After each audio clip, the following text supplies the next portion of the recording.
Welcome to Better Teaching, Only Stuff That Works, a podcast for teachers, instructional coaches, administrators, and anyone else who supports teachers in the classroom.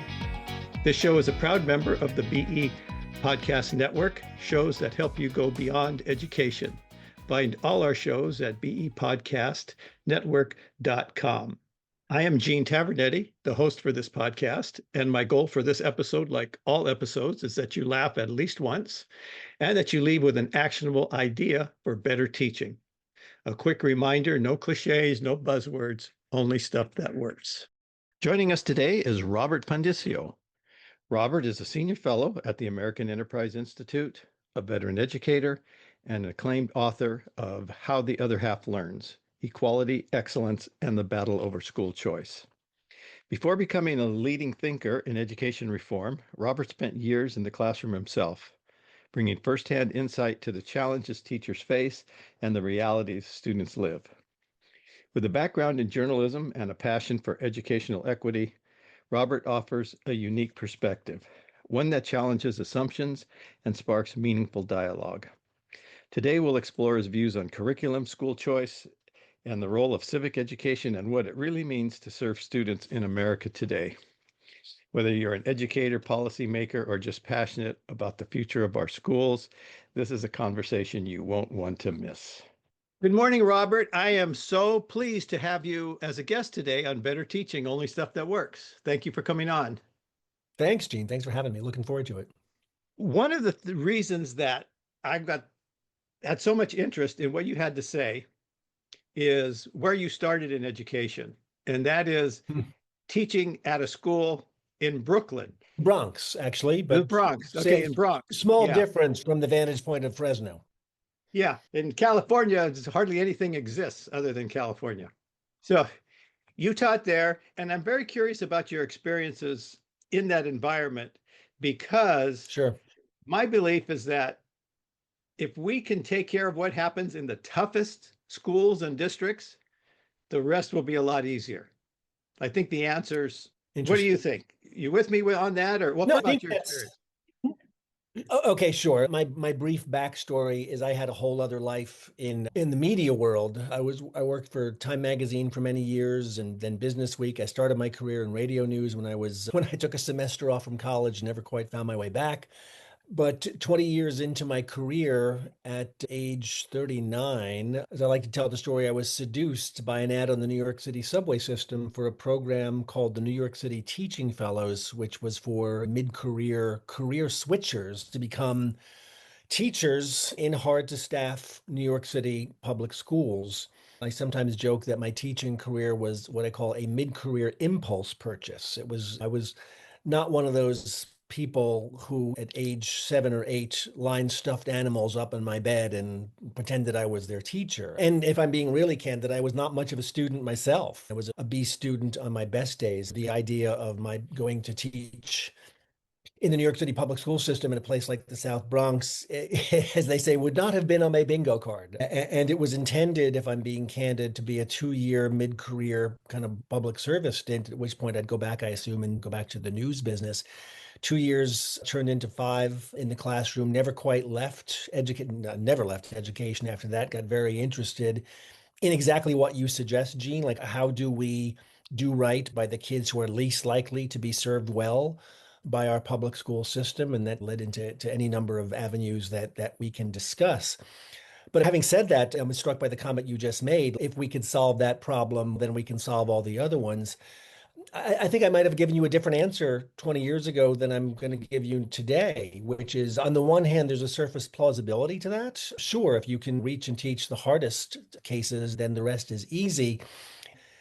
But I think there's a fruitful vein of ore to mine in talking about how that idea may have led us astray. In other words, it's not that we have figured out, obviously, how to close the achievement gap and reach the toughest to serve students. But a case could be made that in pursuit of that very good goal, we have, I don't want to say undermined, that's too strong of a word, taken our eye off the ball about the rest of the kids. In other words, the fact that I and maybe you and many others have dedicated our work, our professional lives to underserved kids does not mean that we do not as a country have an obligation to the rest of the kids. So there's a good discussion to be had about how those well-intended practices and policies may not have served 55 million, as it were, K-12 students at large.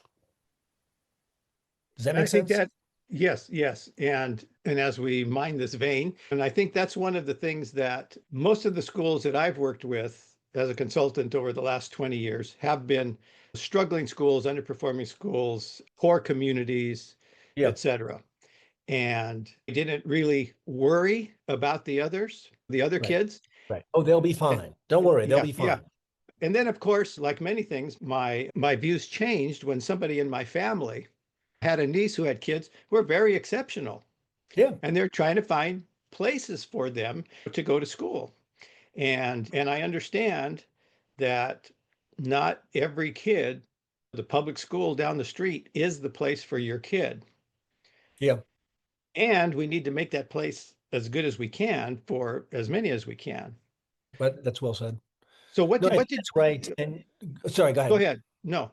I was going to say that's exactly right. And I could not have told you when I became a public school teacher what a charter school was. I had no inkling about school choice.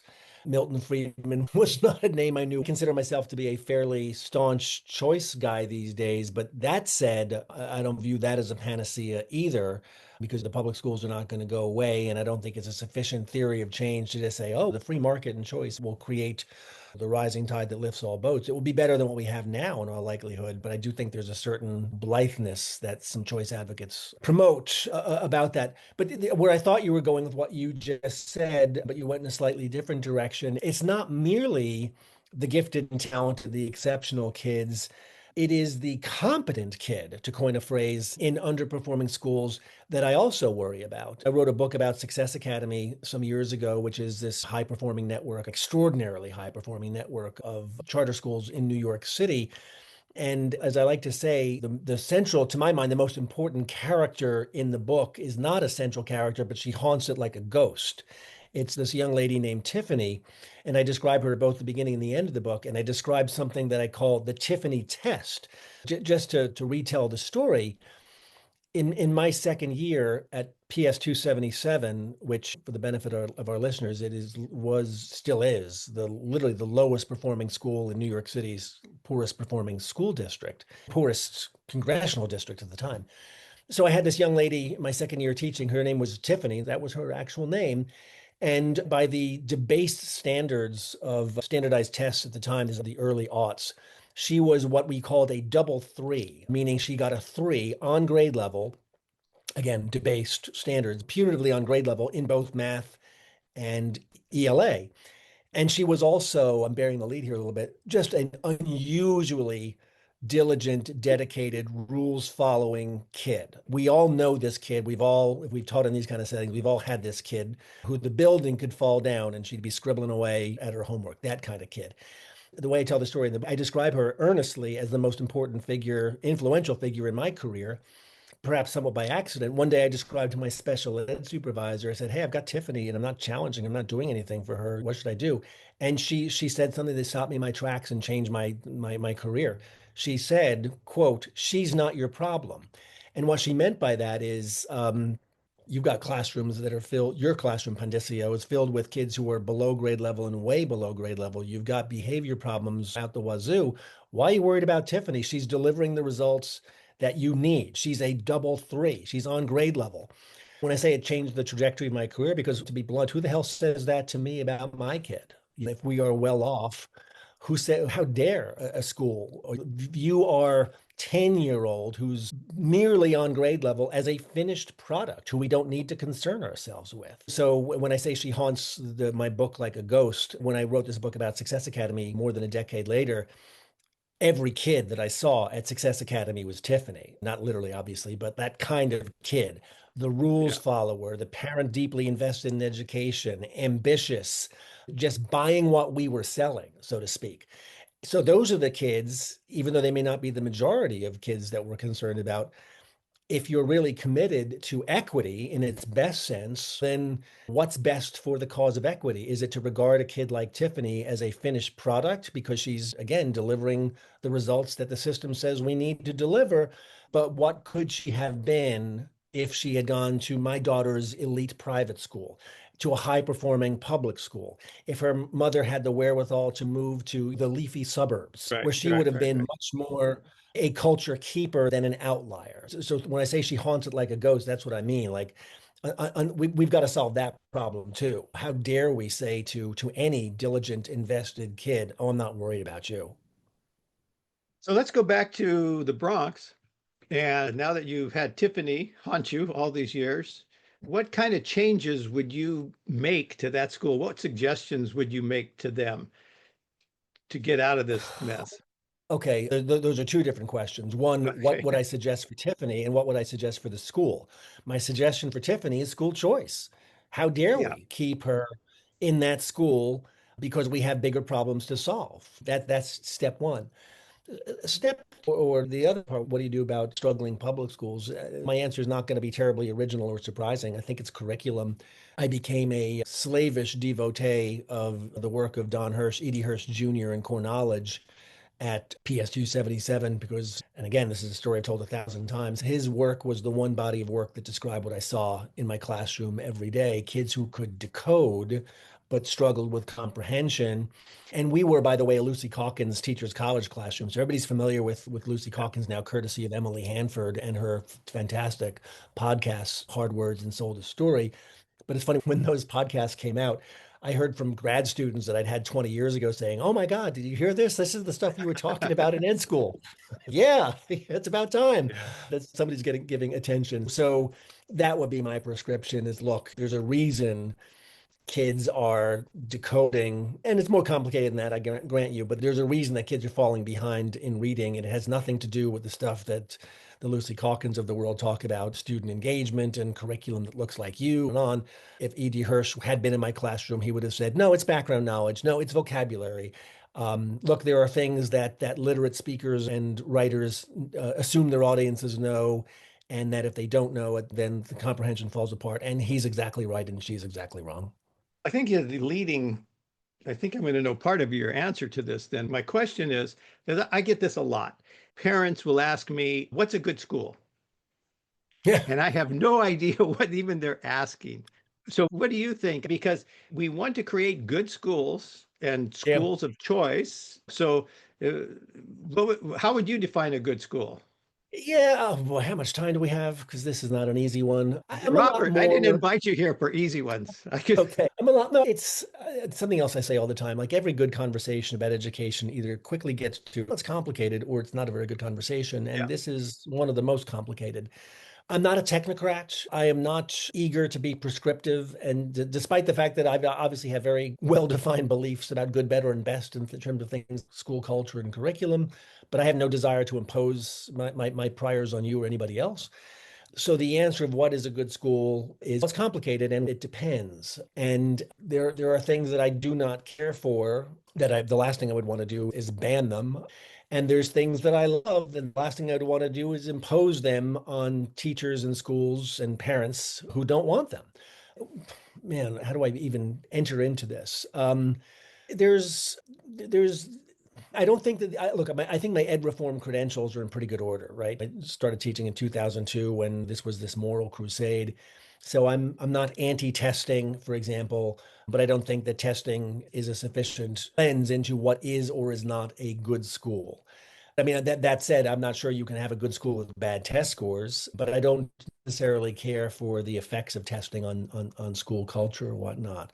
I guess because I'm challenging myself to give you a definitive answer, my answer to what is a good school is probably an ecosystem that would allow all of us to have the range of choices and options and discernment that well-off parents have. My daughter went to a pair of, frankly, elite private schools in New York City, not because I, frankly, valorized or valued that form of education, but as I like to point out, I was a public school kid. My wife was a private school girl, and private school was the price of peace in our marriage. Right, And what a right. price. But I do think she got a fantastic education. Not necessarily, if I'm being really honest about it. But I do remember, because this, I shouldn't admit this, that whole world of elite private schools in New York City was completely foreign to me. I had no idea these things even existed until I was well into my 20s and started working alongside people who'd attended them. The joke I've told for years is, if you'd, having been a blue collar kid from Long Island, if you'd said to me private school, I would assume you meant Catholic school. If you'd said to me boarding school, I would have asked, what did you do? That your parents sent you away, Right, because right. my dad was forever threatening to send me to military academy, and maybe he should have. But I just did not know this world existed. But Yeah. sorry, I'm diverting myself from the main point, which was that parents who wanted their kids to attend these schools, who were well versed in them, could parse the differences like Talmudic scholars, as if the difference between a Brearley, a Chapin, and a Spence was the difference between walking on the moon and looking at the moon. It was just inscrutable to me. I remember saying to one parent, because I was teaching in the South Bronx while my daughter was looking for admission to these schools, said, here's the difference between our kids and their kids. For our kids, the difference is that we have to choose between good, better, and best. For my students in the South Bronx, they have to choose between bad, worse, and holy shit. Forgive my Yeah. language. Yeah. So, so what is a good school? It's a good school when everybody has the choice between good, better, and best. And I don't necessarily need to be prescriptive about what that is. That's up to you as the parent to decide what is good, better, or best for your child. I like that, the last part of your response there. I did some graduate research, and I was at a visual and performing arts magnet school. And the only requirement to get in was you made it through the lottery. So Wow. the parents wanted their kids there, and it was Yeah. K-8. So here's what the results of my study. If you were and we're asking them about the importance of the arts to them, Yeah. the upper income parents didn't care about the arts at all. If they wanted their kids to take classes, they'd send them to classes after school. Okay. And then the other thing that those parents wanted, they just didn't want to send them to a middle school. That K-8 environment was a softer environment. I see. The middle income, they wanted their kids to get an art education. They wanted what we provided. The Okay. lowest socioeconomic, they wanted their kids there because it was a safe school and they heard it was good. Yeah. And that's Yeah. all. That safe equated good to them. Oh, And what was interesting, getting back to something you said about the academy that you studied, was that parent choice. For some reason, it got out in our community from our school, is that the kids could get kicked out. You know, that there's somebody that wants your spot. We couldn't do that, but yeah. we didn't dissuade them of that notion, Yeah. because that parent support, for whatever reason, they all had their reasons for them to be there, and they were all different. And so to them, that good school meant something completely different. I guess I'm not pushing back. I would just add some nuance. I don't entirely buy the idea, but I can't gainsay your empirical data that affluent parents, quote, don't care about the arts. In my experience, the well-off parents want a setting for their kid where they can be the star at something, so to speak. In other words, either you're a standout student or you're a standout athlete or you're a great musician or actor or whatnot. And what we want to find the setting where you get your best chance to shine. Look, my daughter was an example of that. She went to what was maybe one of the more elite academic schools in New York City, to the school that had the reputation as being the athletic powerhouse, because she was an athlete. She is 6'2" and she's an athlete. So she also wanted a co-ed setting, if I'm being really honest, as opposed to the all girls Yeah. school. But that was a chance for her to shine in a school where the one she left, she was more of a face in the crowd. So I think that's probably one thing to it. But look, the point that you made that really resonates with me is the point about safety. I think this is an open secret among urban charter operators, for example, who really would prefer that parents come to them because they want a classical education if you're Bronx Classical, or they want college going if you're Success Academy or KIPP or Achievement First. But at the end of the day, charter tends to be synonymous with safe in inner city environments. They see those uniforms, they see the well-ordered run schools, and they think, okay, my child is going to be safe here. And look, I saw this, frankly, getting back to my own experience teaching in the DOE, the Department of Education schools. I'll never forget this. The principal, who was, I don't want to be unkind, I liked her quite a bit. I don't think she was even by her own definition a great instructional leader, but she was a public figure in the community. She was like the mayor of the school. She had in gigantic letters painted on the back of the school the three rules of PS 277. Rule number one was keep everyone safe. Rule number two was get a good education. Wait a minute. Like, why are we saying that? Yeah. But look, and also the original KIPP school was just a few blocks down the street from us, but I was never able to persuade more than one family to enroll in KIPP, even though it was the highest performing middle school in the city, because it was almost like they'd be thinking to themselves, what are you nuts? I'm going to have my kid walk a half a mile down 149th Street before it gets light out? What the hell's wrong with you, white man? Yeah. No, Yeah. they're not going to do that. So again, what's a good school? If safety is an issue, then the safe school is the good school. Let's be honest. Yeah. It's interesting. I wanted to ask you this. I'd heard you tell that story about your daughter before getting into because she was an athlete.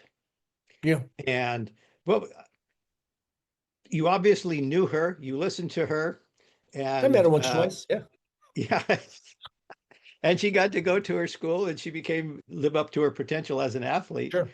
But how do we do that? How do most parents do that? You educated, professional, no Not me. schools. I didn't I graduate mean, college till I was 39, Gene. That's my yeah, my.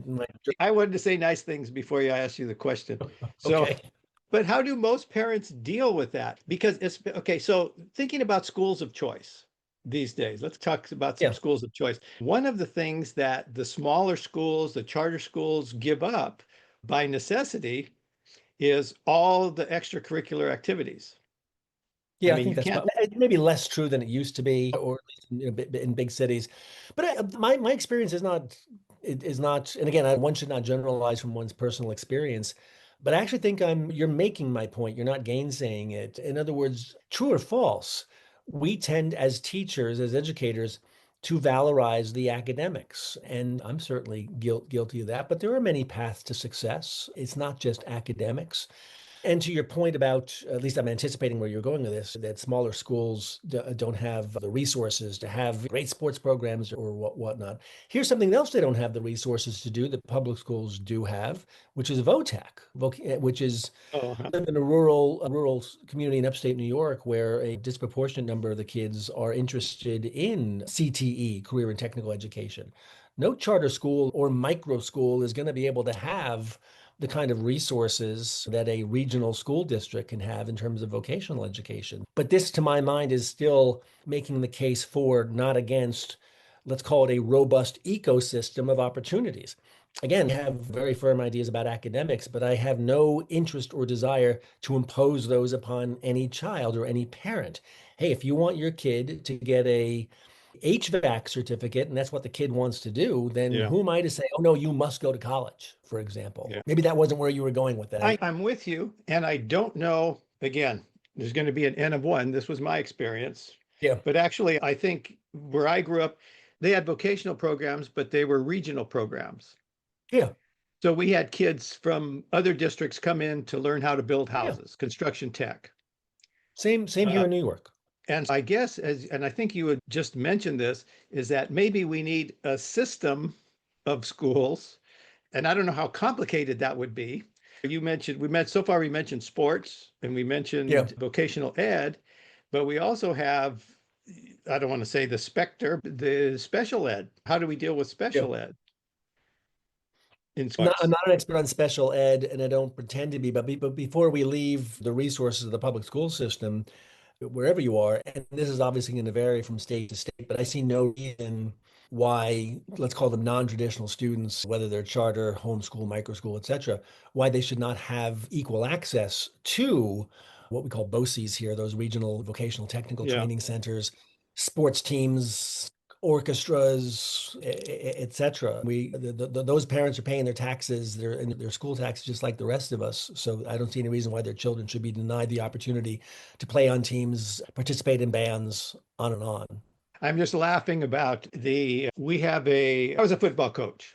I was a football Okay. coach at a public school and I lost what would have been six of my starters.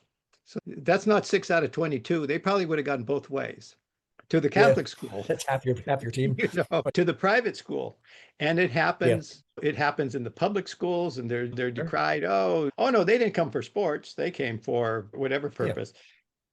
So I guess I don't think it's insurmountable, but it certainly becomes more complicated. Like I'll give you an example of the special ed.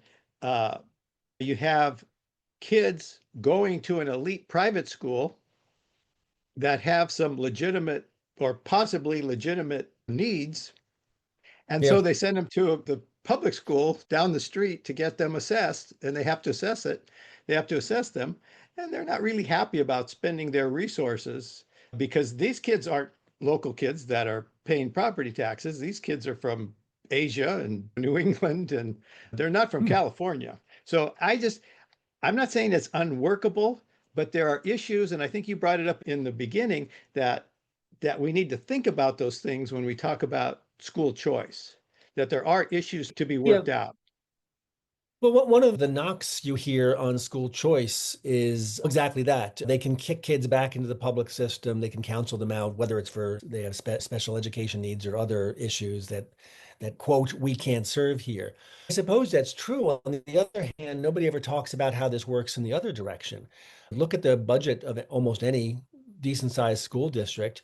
And you will almost invariably see some sums and sometimes substantial sums for out of district placements where the public school system decides, hey, we can't service this child's need. We're going to send them to a $70,000 a year private school or a boarding school or whatnot that is expert in this. Now, to be blunt, often you interrogate that data and you find a pushy parent with a lawyer behind it who's looking to play the system to get that opportunity for his or her child. Here we go again, Gene. Like every good conversation is it's complicated. That one's complicated too. And I also am not expert on school finance. I don't want to pretend to be, but it strains my credulity that we could not, in the move to create tax credits and ESAs and whatnot, why would you not want to create special financial incentives for private schools to, in fact, serve special ed kids? If the ESA, as I'm making this number up, $7,500 a kid, then why shouldn't it be $15,000 for the special ed kid? Create the market incentives that would incentivize private schools who are going to operate increasingly on public dollars to take those kids and not reject them. Yeah, you're right. It's a complicated issue, and I think your example of the $70,000 kid, the low incidence, there you're in a school district of 2,000 kids, and you've got this kid that's going to cost 100 grand a year for Yeah. their fair and appropriate education. So it's not simple. It's not Yeah, simple. none of it's simple. The activist class likes to pretend that it is. Yeah. And the other thing that I wanted to get your opinion on, I think for school choice to happen equitably for everybody, is that like the school that you worked in needs to be Mhm. better. We want our Oh, no choices. question. We want our choices to Yeah. be a choice of good schools, not I need to get out of here. No, no, yeah, I think that's exactly right. And thank you for teeing up my current favorite subject, which is I said before that my ed reform credentials were in pretty good order, but I've also been, I think, about as critical of the ed reform movement as one can be and still be welcomed into the club, so to speak. And I used to say this quietly, and now it's a flag I've planted in the ground that look, this has just failed. Most reform efforts have simply failed. Testing, and I'm not against testing and accountability and standards. I'm very much in favor of those things, but it's dishonest to pretend that they have had anything like the predicted effect. And the reason, in my diagnosis, is simply because it makes assumptions about the work that we do as educators that are simply demonstrably false. In other words, and I'm going to oversimplify here. What's the internal logic of test-driven accountability? It's this. Hey, teacher, hey, school, hey, district, you know what to do. We don't need to tell you what to do. We're just going to hold you accountable and we're going to either reward you or punish you based on your results, but we're not going to tell you what to do. And for years, I've said in ed reform gatherings, like, you have this idea that we know what to do. Where'd you get that idea that there's all this competence in K-12 just needs to be properly incentivized? Have you not been to ed school? Because if you had been, you would not have these ideas. And now I find myself, Gene, saying the exact same thing, almost the exact same thing in among my school choice advocates. Hey, you have this idea that there's all this dynamism and excellence just waiting to be unshackled from bureaucratic regulations or union domination. Where did you get that idea? because it's still not there. In other words, so when I say this is the flag I'm sticking in the ground, it's this. If we'd spent the last couple of decades trying to improve practice, as opposed to assuming it's sound and trying to incentivize it with policy levers, I just think we'd be further along. For whatever time I have left in this business, that's going to be my laser-like focus. Is look, we have the teachers we have. We're not going to radically transform the 3.7 million teachers. We're not going to lure boxcar numbers of the cognitive elite into classrooms. I like to invoke Donald Rumsfeld and his candid remark about you go to war with the army you have, not the army you wish you had. The same thing is true with school. We're going to go to school with the teachers we have, not the teachers we wish we had. So therefore, the question, the only question I think that we should be asking is, how do we make them better? How do we make this job doable by those men and women? Because the cavalry ain't coming. And all we've done for the last 30 years is the old joke about beatings will continue until morale Right, improves, right, is right, we right. keep putting more and more on teachers' plate and say, you're just going to have to walk and chew gum at the same time. We're not going to do that. Okay. That is not going to happen.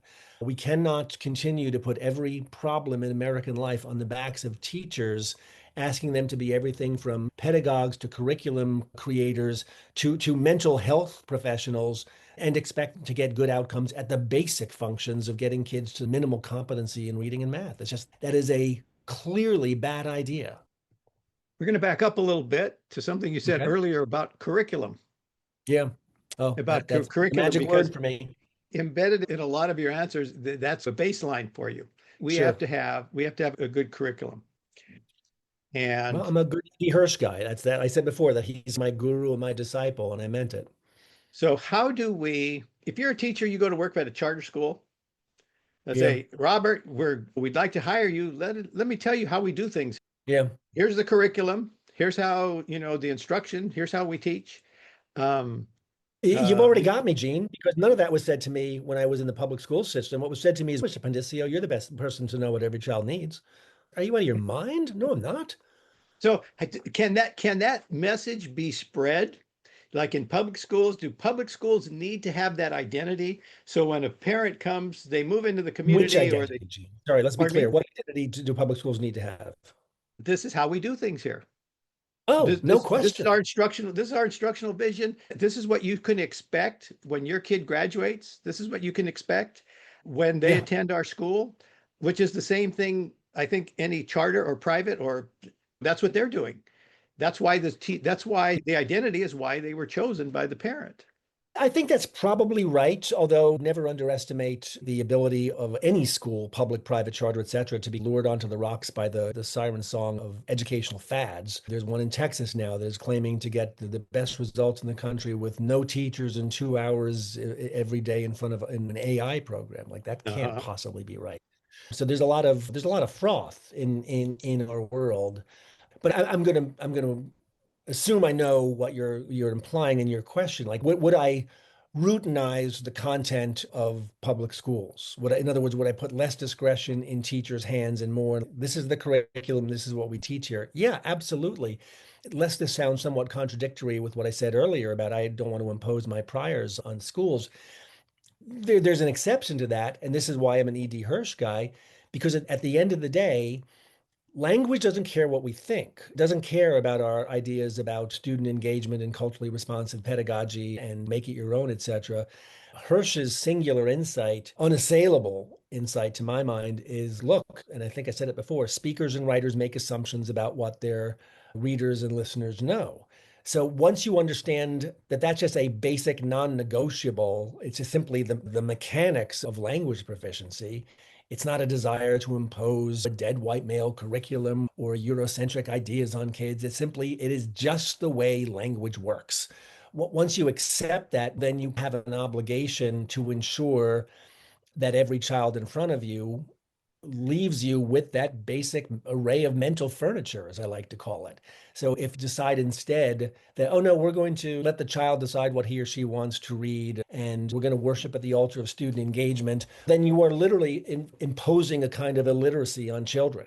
My one non-negotiable, I suppose, the thing that I would routinize is, yeah, you gotta have to have a knowledge-rich, language-rich curriculum from the very first days of school that ensures that kids get to the language proficiency starting line. It's not the alpha and omega, But if you disregard that, then the kids will fall behind and fall further behind thanks to something that Keith Stanovich calls the Matthew effect. The rich get richer, the poor get poorer. So that's, again, the one thing that I would insist on every school does is just simply recognize the mechanics of how language proficiency works and what it means to a child's education. Like, we have a moral obligation to get every kid to that language proficiency starting line. After that, go with God, choose your own adventure. Okay. But you can't be doing choose your own adventure education from kindergarten on. That's just a recipe for disaster.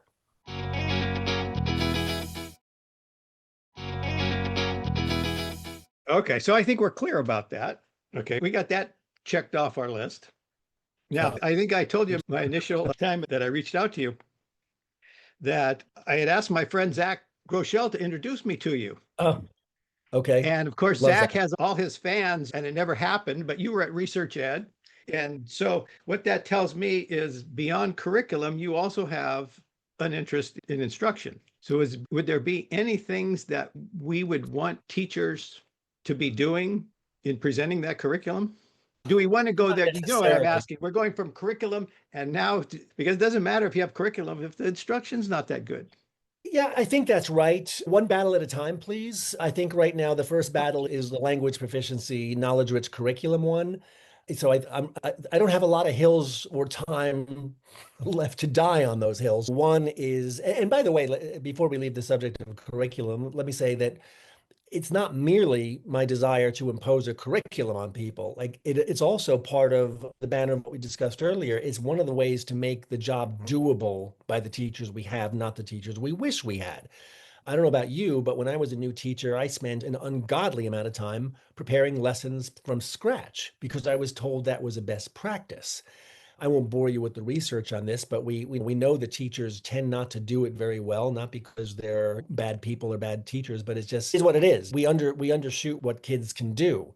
And it's also really hard to expect a teacher working in isolation, say in fifth grade, where I taught, to understand the fourth grade curriculum and what the prerequisites were and set kids up for success in sixth grade. It's just one of those kind of design elements that it just makes more sense to have a coherent K-12 cumulative sequential curriculum and take that off the teacher's plate, so to speak, so they have more time for the things that they can only do.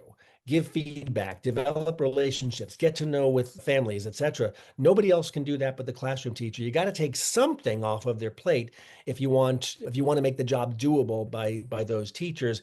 Curriculum is simply the most obvious thing to do. Does that mean handing everybody a script? And back to Zach, I'm not anti-scripts. And if you look at the data, project follow through and whatnot, all direct instruction does is work. Like, why would we want to do that? Sorry, I'm giving you a windy answer here, That's but all the short answer to your question is, what do you do about pedagogy? You cultivate a culture of education that has a healthy respect for evidence and data and not preference and philosophy, which is what we run on now. You talked about your hill to die on, and I'm going to propose this to you, Robert, that you and I Okay. become Butch and Sundance jumping off the cliff. All right. Who are those guys? And because you've been talking curriculum, I get it. That's important. Right? You can't argue that, especially with all the arguments that you bring up around language and understanding. Can't argue with it. You can, and people do, by the way, because we worship at the altar of student engagement. We confuse engagement with learning. This is another insight that Zach talks quite Yeah, eloquently. we can't forget the illogical arguments. The fact Yeah. that, let's talk. So for the past 20 some years, my focus has been on instruction, on explicit Yeah. instruction. And I don't think your previous comment was strong enough about teachers not knowing how to do that instruction. No, Is I don't agree with you at all, but most of my work has been in the area of curriculum. yeah, Obviously, it doesn't teach itself, but the problem with direct instruction, or I'm meaning small d, small I, explicit right. instruction, Yeah, is that we have raised not just a generation, but multiple generations of teachers who think it is either robotic, unengaging, not best practice, boring for kids, and ineffective. And in fact, it's none of the above.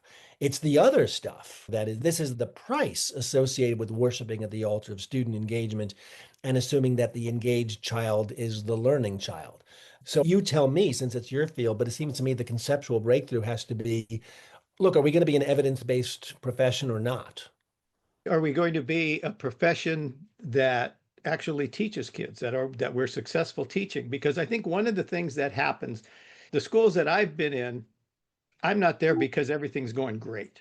And so when we talk about explicit instruction, embedded in everything that I talk about is all the research that you hear.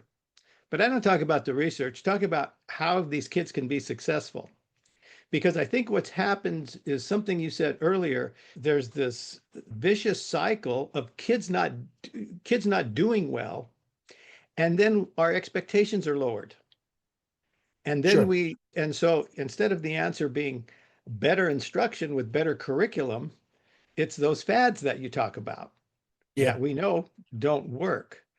But again, we get back to is that something that we can ask teachers to do? In some districts, we can't tell them what to do. They talk about academic freedom as if they're in a university. My goodness, Oh, they're your no, look, employees. okay. You brought it up, so you're going to regret this because this is kind of teeing up something on the heart of the plate here. Where in God's name did we get this idea that there's this concept called academic freedom? That is a higher education thing. That is not a K-12 thing. I'm not going to bore you with the details, but there's a mountain of court decisions that functionally say, look, teacher, you do not have free speech. Your students have free speech. You don't. You are hired speech. And you are there to deliver a curriculum that the school board and district have hired you to deliver. So this idea that teachers, their speech is being chilled or whatnot is simply not, it's not a thing like the kids say. And it bewilders me. And again, I'm not a teacher basher, but this is to me evidence of the brokenness of the culture of teaching. I need to get data to back up what I'm about to say because I made this point and this is a studyable phenomenon. But I would wager my last dime that a vanishingly small slice of America's 3.7 public school teachers consciously think of themselves and their day-to-day work as I'm a state actor, I'm a public employee, I am a dispassionate member of the government, which is exactly what you are if you're a public school teacher. You are not a free agent. You are a public employee. And if you follow that idea where it leads, it suggests a certain humility, right? This is not my performance space. I am here to perform a role. Now, I've made a dark joke about this over the years, saying no bus driver ever wakes up in the morning and says, look, I didn't become a bus driver to follow a route. I'm going to drive this bus for social justice. And instead of driving up and down Fifth Avenue, you take your bus to Harlem or the South Bronx. I grant you that teachers are different than cops and firemen and bus drivers and motor vehicles workers, but not that different. In other words, behind me on the shelf, I could show you my master's portfolio in which I had to demonstrate as a condition of licensure and getting my master's that I was prepared to be an agent of change, to teach for social justice, etc. At no point, Gene, Yeah. did anybody ever say to me what now in 20 years later, 25 years later, strikes me as being the most important thing I should have heard, which is, hey, Pondiscio, you're not a free agent. Okay. You are a public employee. You are a deeply influential state actor with a captive audience of 25 people, children who are not yours. Behave yourself accordingly.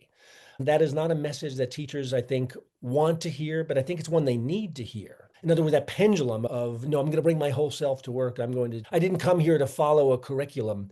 I think we need to rethink that. Yeah. Yeah. No, absolutely. And the other thing is, because I've worked in schools where there was a union and where there wasn't a union, I understand why there's a union. You have one Yeah, I'm not a joker union who's basher. I'm not a ignorant. union. No, I'm just saying because that's usually where it comes up. It's like the contract says, or we don't have to do this. And it's a misinterpretation. I'm with you. It's a misinterpretation. And again, getting back to something earlier we talked about is, hey, this is how we do things here. Yeah, Not only you're a government employee, but we're going to give you a help in telling you how to do your job, and we're going to assist you, and we're going to help you get better. yep. But that's part of the deal. And if not, no hard feelings. There's a school down the street. Robert, I really enjoyed this. Any final thoughts Oh, are we before we say done? I goodbye? thought we are just getting started.